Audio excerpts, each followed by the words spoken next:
Altså, jeg ved ikke, om jeg tør at sige det her officielt, men jeg tænker, at vi skal prøve YouTube igen. Fordi er der noget, jeg virkelig har savnet, så er det faktisk YouTube, og vlogge specielt. Så jeg tænkte, at jeg ville lave sådan en hurtig video. Hvordan går det? Hvad har du lavet? Fordi jeg har ikke uploadet noget på YouTube i... Jeg ved sgu ikke, hvornår det var. Har det som om det er flere år siden, hvilket også er sindssygt. Men der er sket meget. Jeg har fået en hund, som gerne vil være med. Det synes jeg er dejligt. Det er Liva. Udover det, jeg er blevet gift med min elskede kone, Celine. Jeg har mistet lysten til at lave musik. Fået lysten tilbage til at lave musik, hvilket var rigtig dejligt. Jeg tror, den sidste video, jeg rigtig lagde op, hvor jeg snakkede om ting, hvordan jeg havde det. Det sagde, at jeg havde gået rigtig meget til psykolog. Det havde jeg også. Det gør jeg stadig en gang imellem. Udover det, så er jeg blevet udredt for ADHD, hvilket er en gave. Jeg tror altid, jeg har haft sådan en form for ADHD, som har gjort, at jeg rigtig gerne vil 1000 ting. Men når jeg så skulle til at lære det, så stoppede jeg. Hvilket er ret sygt, at jeg alligevel nåede rimelig langt. Blevet udredt for ADHD, det har gjort, at jeg har lyst til at gøre alting selv. Og jeg føler, at jeg kan lære det, hvilket er sygt vigtigt og mega fedt. Og så måske det vigtigste af det hele, så er jeg blevet far til en lille, perfekt pige, som lige nu, mens jeg optager det her, er 3,5 måned gammel. Det gør samtidig også, at jeg aldrig nogensinde har været mere motiveret. Og det er rigtig sygt at blive far, når man laver det, jeg laver. Men det er også fedt. Det er også rigtig sygt. Altså rigtig fedt. Rigtig dejligt. Det er det bedste, der er sket i mit liv. Jeg har ikke noget pladeselskab mere. Jeg var på Warner, hvor jeg var signet. Og vi har opsagt samarbejdet. Jeg ved faktisk ikke, hvad jeg skal. Jeg ved, at jeg laver en masse musik, og der kommer mere. Jeg har ikke nogen til at klippe... Kan du være her eller hvad? Jeg har ikke nogen til at klippe den her video, så det bliver også bare mig selv. Hvilket også er fedt, tror jeg. Så hvis den er klippet mega dårligt, så ved du hvorfor. Så er det fordi, det er mig, der har klippet den. Jeg har prøvet at lave en vlog til YouTube i et halvt år nu, tror jeg. Jeg har filmet alt fra Tinderbox, men jeg synes aldrig, det bliver godt nok. Så nu har jeg besluttet at lave den her vlog, hvor det er det starten. Mig, der snakker, lige fortæller, hvordan jeg har det. Jeg vil bare lige sige, at jeg har det sindssygt. Jeg har aldrig haft det bedre. Det her, det har været det største år i mit liv. Ikke nok med, at jeg fik en datter. Så spillede jeg på Tinderbox, hvor der var 15.000 mennesker. Og på et tidspunkt var der over 5.000, der ikke kunne komme ind samtidig, hvilket var fuldstændig sindssygt. For, jeg tror, en uge siden, lige om lidt, i morgen er det en uge siden, der spillede jeg på Bøgescenerne på Smukfest, sammen med 3, som er et sideprojekt, jeg har gang i.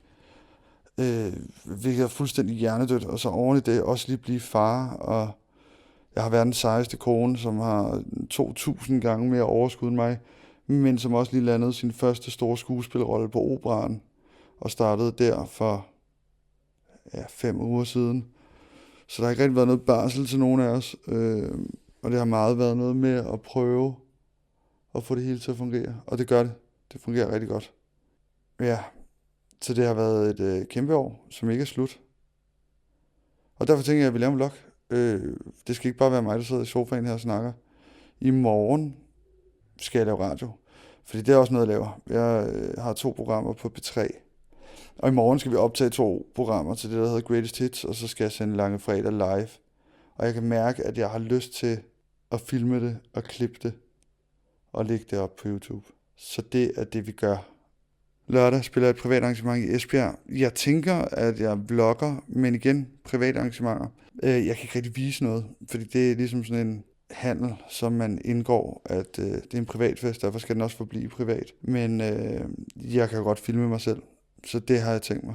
Så det her, det er torsdag aften, og jeg tænker, at den her vlog, den slutter søndag morgen, bliver det så, når jeg lander igen. Overordnet vil jeg bare sige, at jeg har det godt, og noget helt andet. Tak, fordi du lytter med til alt, hvad jeg laver. Om det så er radio, om det er musik, om du bare følger mig på Instagram og synes, jeg er en kæmpe idiot. Det er også fedt. Jeg elsker dig hele vejen. Til hjertet. Jeg elsker dig i dit hjerte. Jeg elsker dig i hvert fald. Det er det vigtigste.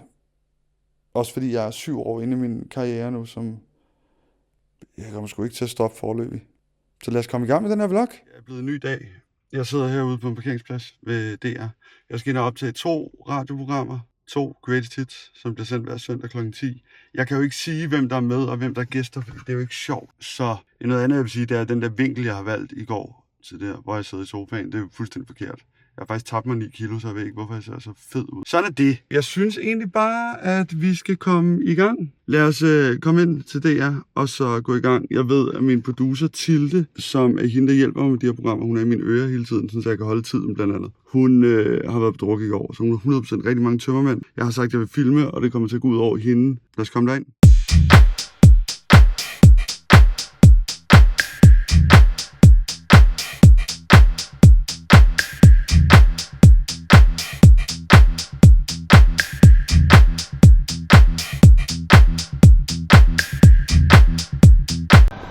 Kan du se det? Hvad så, mand? Jeg hørte dig lige i radioen. Nå, jeg griner. Det var fedt. Det var meget sjovt. Ja. Det var fucking langt ude. Og du var der hele morgenen, eller? Jeg var der fra klokken 7. Hvad skal du? Jeg har hver fredag, sender jeg herindefra. Rigtigt, ja. Men lad os lige, vi skal lave noget sjovt snart. 100%. Jeg er fucking klar. Jeg er fandme også klar på det. Jeg skriver lige til dig. Nå. Vi ses, mand. Hej, undskyld.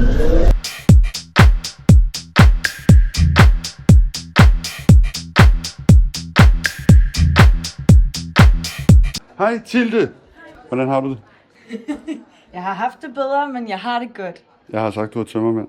Men jeg er stadig meget professionel. Okay. Og nu får jeg en kaffe. Det er verdens længste dag, jo. Ja, det er. Men jeg tror ikke, folk ved det ikke. Folk ved ikke, hvor lang sådan en dag er. Det er radio-marathon. Ja. Nu skal vi ind og se, om de der studie virker. Det gør den nok ikke. Vi har optaget første program. Ja, vi har... Hvad siger vi?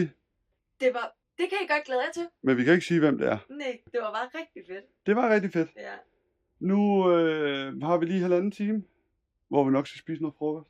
Nå. Ja, du er tømmermand, ja. Du skal have mad. Salt. Du skal ikke sige det flere gange Men det har du. på bloggen. Jeg kan også høre det. Vi har noget mad, og så kommer der en ny gæst bagefter. Jeg kan lige vise hurtigt, hvordan det fungerer. Der er rigtig mange knapper. Vi er i et studie, hvor intet rigtig virker, men så normalt så sidder jeg og skruer her, sådan, op og ned, og så mikrofoner, og så den mikrofon. Og det er faktisk i korte træk, sådan man laver radio. Var det ikke meget godt beskrevet? Nu skal vi have noget mad, og så er det næste. Virkelig foderen, det her. Synes du det? Det var faktisk lige det, jeg havde lyst til. Det er også fredag jo, så pud porkburger. Kæmpe energi. Hilde, hvad siger vi til tømmermandsmaden? Ramte den det rigtige sted? Ja, den manglede lidt salt. Ja, men altså, det kan man jo putte på. Og nu skal jeg have den her til dessert. En Pepsi Max. Mm. Som er varm. Jeg valgte at køre en lidt mere det ved jeg ikke. Voksen dessert? Ja, det ved jeg ikke. Jeg kører en kinesnegl og en cortado. Og det er så også min 6. kop kaffe i dag. Nu skal vi optage endnu et afsnit af Greatest Hits. Og så skal jeg lige klippe noget, jeg har klippet forkert. Og så skal jeg sende lange fredag. Vloggen sluttede lige hurtigt. Jeg skulle lige det dagen efter det fede radioprogram. Fordi at min kone var lige hjemme med vores baby, som jeg står og skifter ble på nu. Og desværre så blev min kone lige pludselig meget, meget dårlig. Så jeg skulle nødt til at tage hjem. Så ja, vi nåede op til et program til. Og så skulle jeg have sendt lange fredag. Det nåede jeg ikke.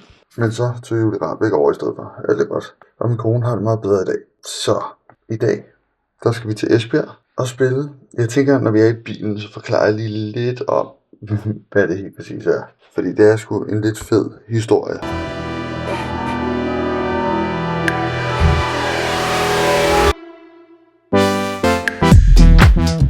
Okay, vi sidder i bilen. Vi er faktisk et godt stykke. Det er det min turmand, det er Mikkel. Kæmpe skiferielegende. Der er så mange skiferie-vlogs, jeg aldrig har uploadet, men hvor Mikkel han er rigtig fuld hele tiden. Et lille lifehack, fordi jeg ved ikke hvorfor, man holder altid i Nyborg. Det er bare en ting, man gør. Hvis man er træt af Mac'en, og man stadig ikke forstår, hvordan Carl's Jr. kan have åbent, så kan man køre på OK-tang og få en flæskesteg sandwich. Det lyder fuldstændig sindssygt, men er faktisk ret fedt. Jeg var lige ved at sige, lad os se, hvad det kan. Men det gør jeg ikke. Nej. Det gør jeg simpelthen ikke. Sygt. Noget andet. Man skal huske at sætte p-skive herude. Ellers så får du en bøde. Og jeg taler af bitter erfaring. virkelig nederen at få en bøde.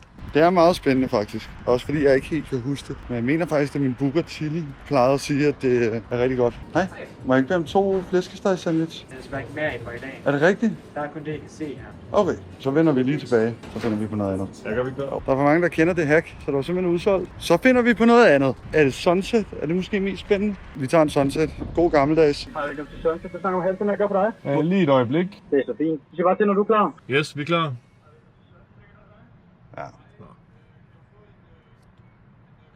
Mens vi venter på maden, så kan de fortælle, hvad vi skal. Vi skal spille til en dobbelt 18 års i Hjerting. Hjerting ligger lige ud for Esbjerg og har et lidt specielt sted i mit hjerte. Fordi det var der, jeg mistede min møl om for 19 år siden. Vi taste-tester, hvad hed den? Wild West. Wild West for Sunset. Der er også pickles i den her. Perfekt. Jeg har et kæmpe problem i mit liv, det er, jeg hader pickles. Jeg kan ødelægge alt for mig. Hvad siger du, Mikkel? Er den godkendt? Eller? Det var sgu bedre den sidste, vi fik. Prøv lige at skrive en kommentar, fordi vi kommer ikke så meget på Sunset. Skriv lige en kommentar, hvad man skal bestille på Sunset. Prøv at den her. 4 ud af 10. Ja. Det er en meget sød dressing. Mm. Jeg kan mærke, at vi har brug for hjælp. Skriv en kommentar, hvad fuck man skal købe på Sunset. Og så kører vi sgu bare videre til Hjerting.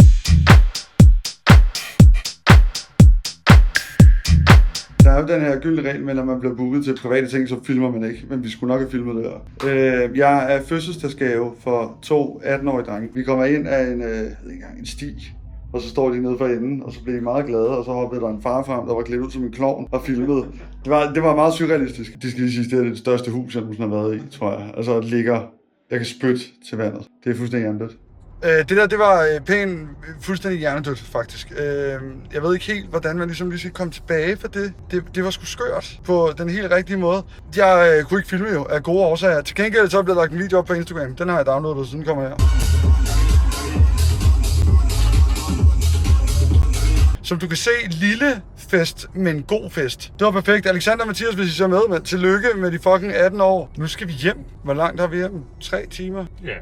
Og med det, så er vloggen slut for den her gang. Skriv lige en kommentar med, hvad du gerne vil se. Jeg kan mærke, at jeg har lyst til at vlogge. Så skriv en kommentar. Om lidt, så tager jeg en måned til Jylland, fordi min kone, hun skal være på turné med Askepot, hvor hun spiller med i. Køb billet. Det kunne være fedt. Og så ses vi bare i næste vlog. Husk at like og sut en æselpik, og vi ses.